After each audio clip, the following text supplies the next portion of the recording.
bienvenue dans Café Presse. À la une de nos journaux aujourd'hui, la mobilisation pour la jeunesse, la chasse aux automobilistes dans Paris et la suite du feuilleton du 15 de France.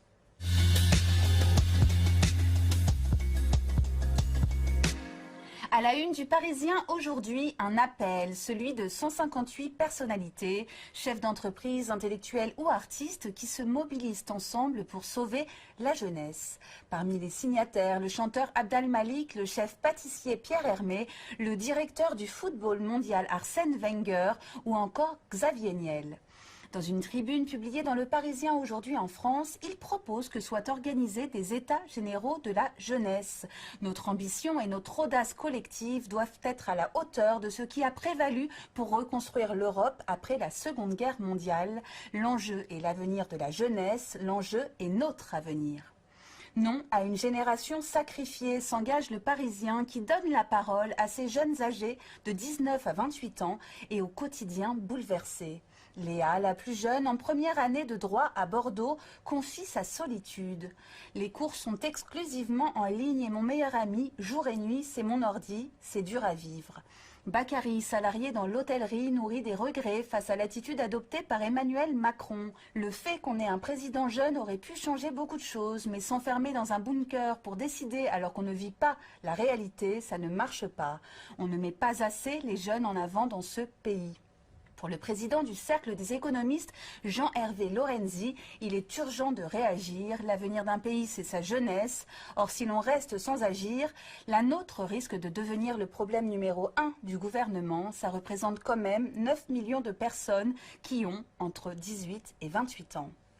Jean-Michel Salvatore met en garde dans son édito contre un éventuel fossé qui pourrait se creuser entre les deux générations les plus touchées par le virus, les jeunes et les vieux. Et voilà qu'un nouveau mouvement s'esquisse, l'agisme, un nouveau mot qui désigne le racisme anti-vieux. Il se réjouit néanmoins que l'appel de ces 158 personnalités tourne le dos à cette guerre naissante des générations.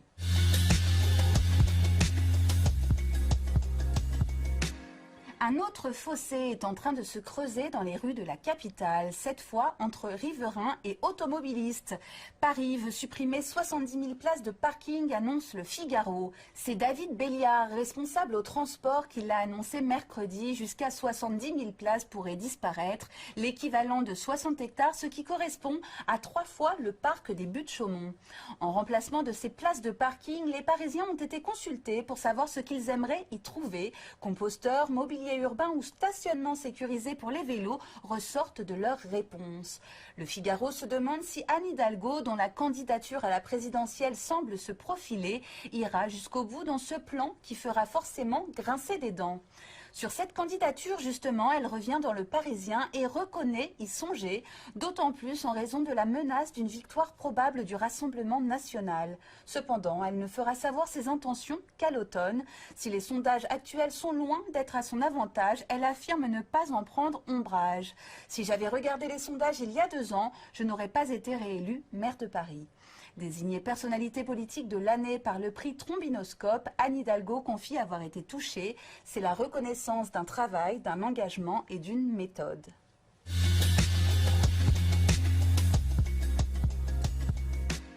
Son travail et sa méthode furent salués par toute une fédération jusqu'à ce que Fabien Galtier soit accusé d'avoir rompu la bulle sanitaire imposée à toute l'équipe. Si l'enquête de la Fédération française de rugby après la vague de Covid au sein du groupe France a conclu à une absence de faute, le quotidien L'Équipe pointe de nombreuses zones d'ombre qui restent à éclaircir.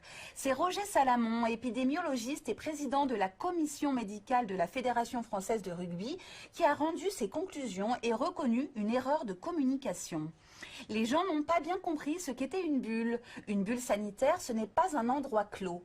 Fabien est exonéré et on ne peut en être que très heureux parce que des entraîneurs comme ça, on ne peut pas en trouver d'aussi bons. Plus supporters qu'enquêteurs, selon L'Équipe qui révèle que l'expert n'a pas donné suite à leur demande d'interview. Impossible de le questionner sur l'identification du patient zéro et sa certitude absolue. Impossible de le questionner sur sa connaissance du voyage de Bernard Laporte sur un vol commercial après avoir partagé le café avec des passagers à Roissy.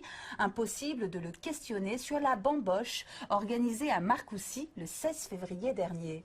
Ce n'est sans doute pas en reconnaissant une erreur de vocabulaire que la FFR parviendra à noyer le poisson avec l'eau de sa bulle, conclut l'équipe. Bonne journée à tous et à demain.